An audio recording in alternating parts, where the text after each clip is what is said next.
Hello friends and welcome back to my YouTube channel P1's vlog. So जों खोनानो मोनदों जे जोंनि बाक्सा डिस्ट्रिक्ट जिल्ला एबसुनि माखासे बे बिटिआर थाखाय दिल्लीयाव थांनाय बरायनो थांनाय बिथांमोना दा मोनफैबाय होननाय खोनानो मोनदों। दा दसे उनावनो जों बे बाक्सा डिस्ट्रिक्ट एबसु एबा बाक्सा जिल्लानि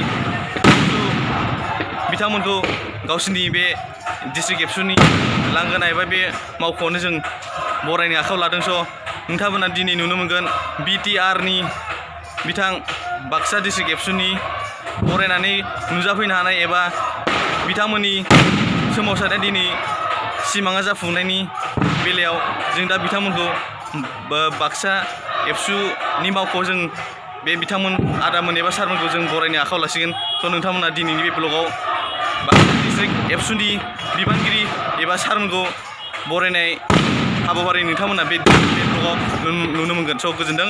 बिटिआर जिन्दाबाद।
जोङो माबा 10टायाव मोनफैदों जोङो गुवाहाटि एयारपर्टआव।